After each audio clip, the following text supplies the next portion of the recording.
है guys, welcome back to our channel. तो आज हम बात करेंगे ऑप्शंस ट्रेडिंग पे। मैं आज आपको एक मंथली ऑप्शंस की एक स्ट्रेटेजी बताऊंगा।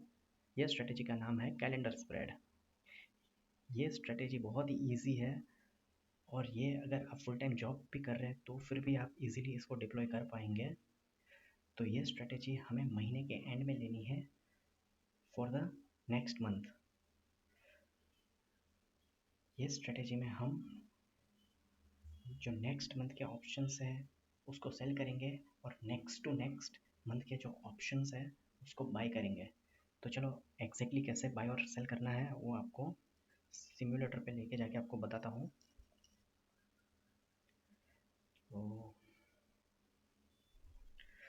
तो सपोज़ आज 28 मार्च है, तो हम अप्रैल के लिए ये स्ट्रेटेजी को डिप्लॉय करेंगे। तो 25 अप्रैल के ऑप्शन चेन में आ जाएंगे और 25 अप्रैल में जो भी ATM स्ट्राइक रहेगा उसका हम लोग कॉल और पुट दोनों बाय करेंगे। मतलब यहाँ पे हम 22,250 का कॉल और पुट दोनों सेल करेंगे और हम लोग नेक्स्ट मंथ यानी कि 30 मई की जो एक्सपायरी है उसमें भी 22,250 का कॉल और पुट बाय करेंगे। लेकिन इसमें देखो नेक्स्ट मंथ की एक्सपायरी यानी कि मई की एक्सपायरी में कोई लिक्विडिटी नहीं है 22,250 में, तो हम लोग 22,300 की एक्सपायरी में हम लोग ट्रेड लेंगे।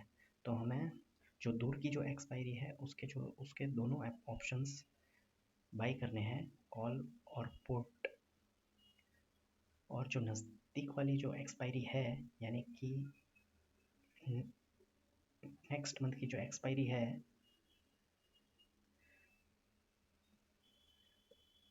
उसका सेम स्ट्राइक हमें सेल करना है, कॉल और पुट दोनों का।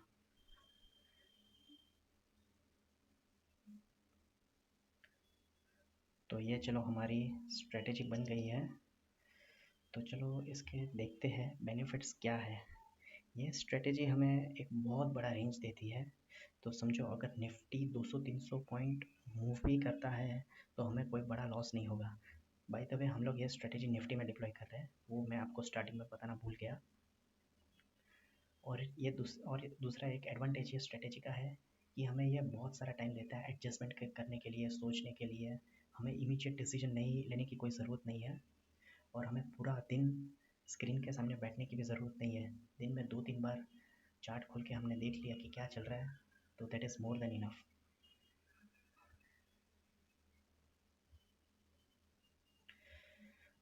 तो एक बार आपको स्ट्रेटेजी के चार्ट पे लेके चलता हूँ।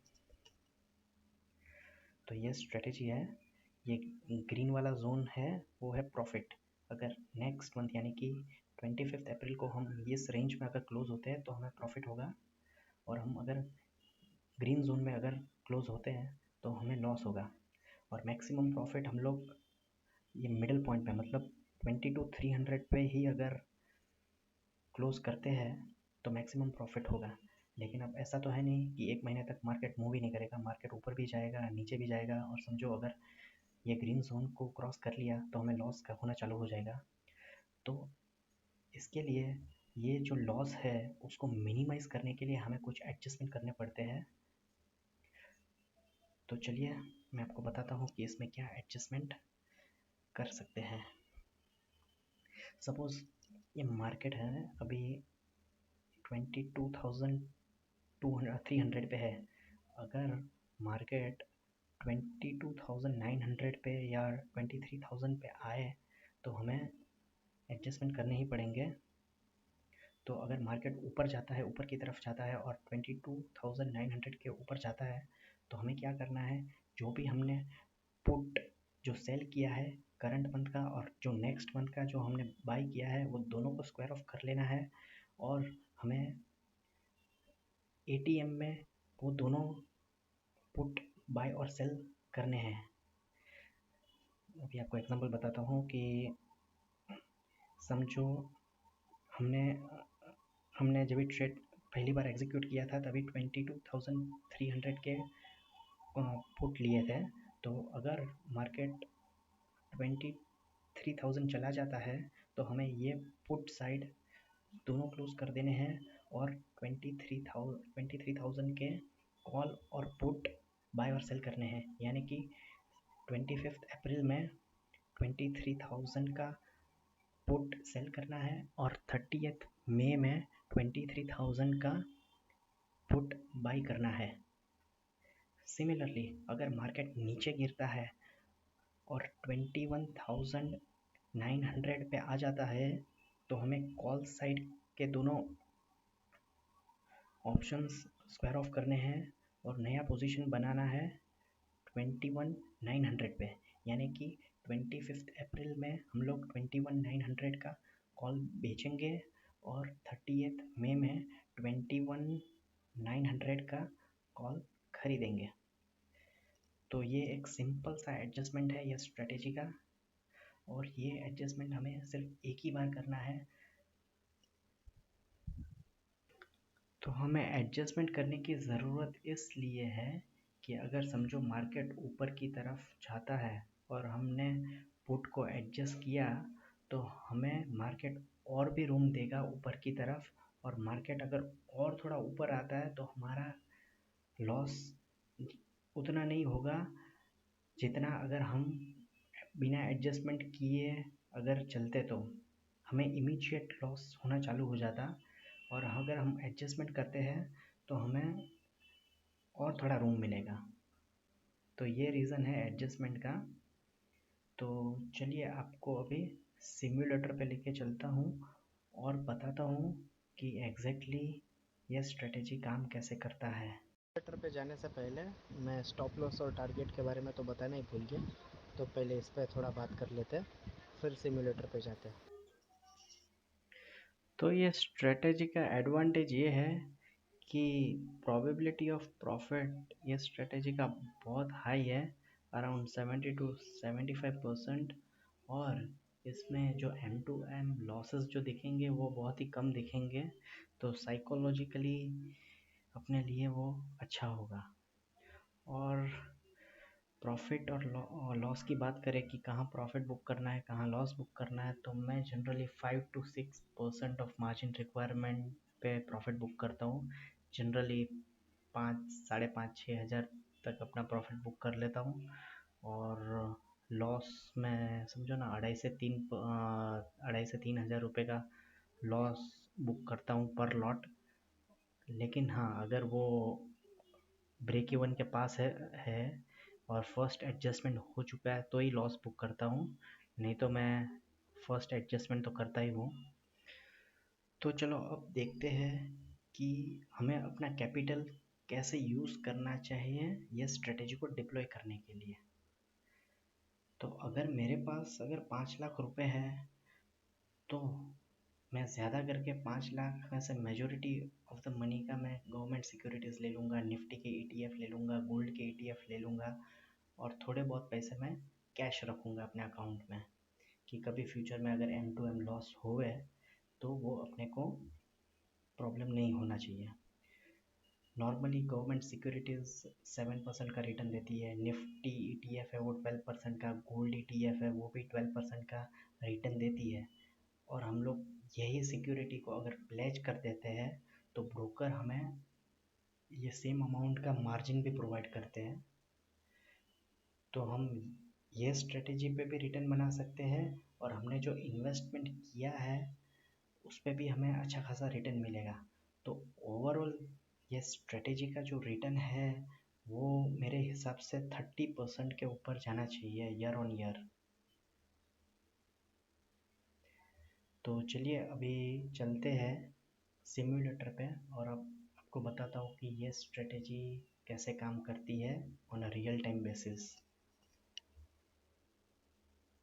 तो चलिए लास्ट 3 मंथ्स का हम लोग बैक टेस्टिंग करके देखते हैं और देखते हैं कि लास्ट 3 मंथ में इसने कुछ प्रॉफिट लॉस क्या दिया।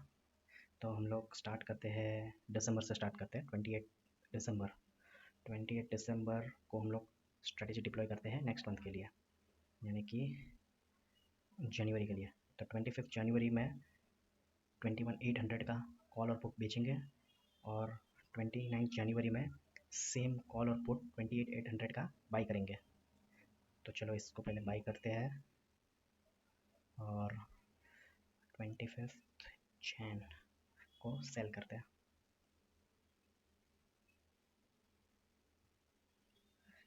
इसमें देखो मैक्सिमम प्रॉफिट 22,000 बता रहा है, बट ये मिलना तो बहुत मुश्किल होता है।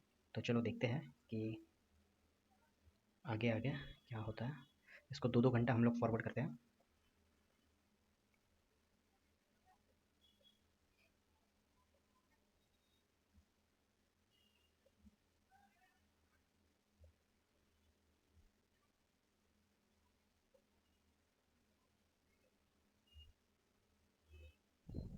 ये आप देख सकते हैं कि थोड़े थोड़े देर में ये चार्ट चेंज हो रहा है। इसका जो मैक्स प्रॉफिट है वो भी चेंज होते रहता है, और इसके जो ब्रेक इवन पॉइंट्स है वो भी चेंज होते रहता है। तो जब भी आप लॉस में हो या प्रॉफिट बुक करने के टाइम पे आपको देखना चाहिए कि मैक्सिमम प्रॉफिट क्या है, ब्रेक इवन क्या है।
तो देखिए यहाँ पे अभी हमें एडजस्टमेंट करने की ज़रूरत पड़ेगी। हमें दोनों कॉल, मार्केट नीचे गिरी है तो हमें दोनों कॉल को स्क्वायर ऑफ करना है, सी को।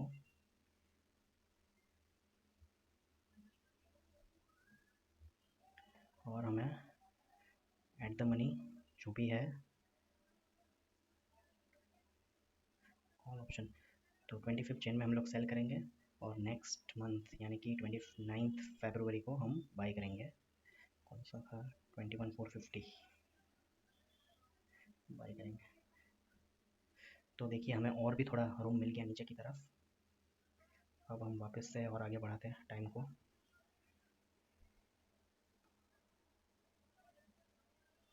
अब देखो मैक्स प्रॉफिट 10,000 11,000 हो गया है। तो देखो अभी अपने टारगेट के बहुत करीब है। एक मिनट ज़रा मैं रिवाइंड करके देख लेता हूँ, अपना टारगेट अचीव तो नहीं हुआ था ना।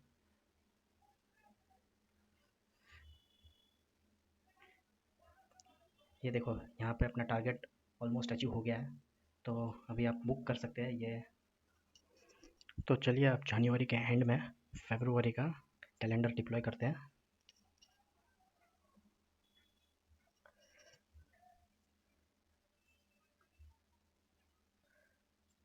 तो हमने फरवरी का सेल कर दिया और मार्च का बाई कर लिया। तो अब आगे बढ़ते हैं 30 मिनट्स और देखते हैं क्या होता है।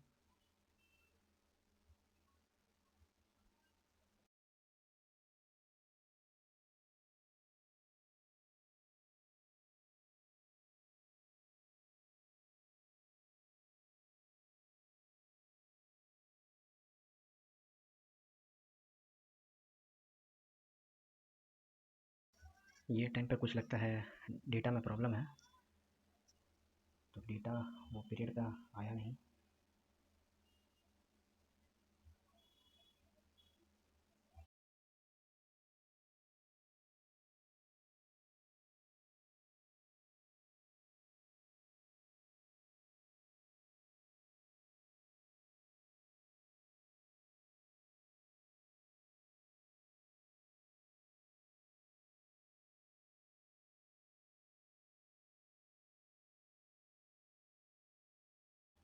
तो चलो अब 29 फेब को हम पोजीशन लेते हैं मार्च के एक्सपायरी की।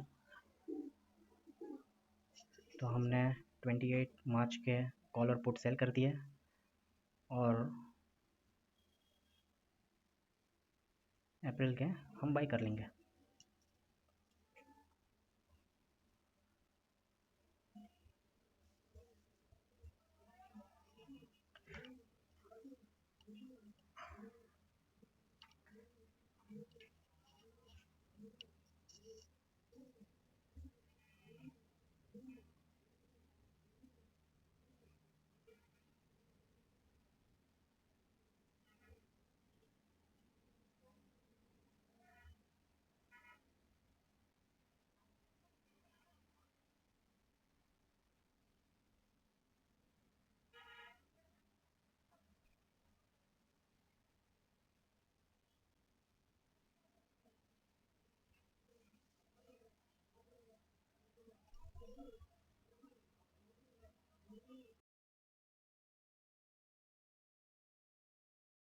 तो देखो अभी हमें यहाँ पे एडजस्टमेंट करना पड़ेगा। मार्केट ऊपर गया है, इसके लिए हमें दोनों पुट को स्क्वायर ऑफ करना पड़ेगा।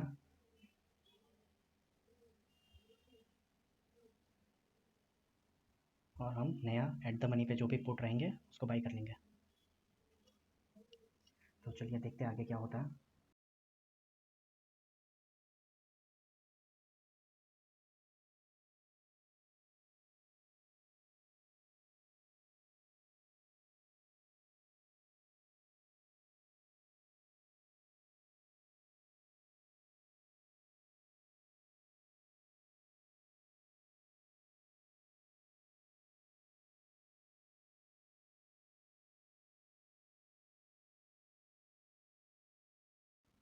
एक बार हमने ऑलरेडी एडजस्टमेंट कर लिया है, तो शायद ऐसा लग रहा है कि हमें लॉस बुक करना पड़ेगा अगर ब्रेक इवन के पास आ गया तो। चलो देखते हैं।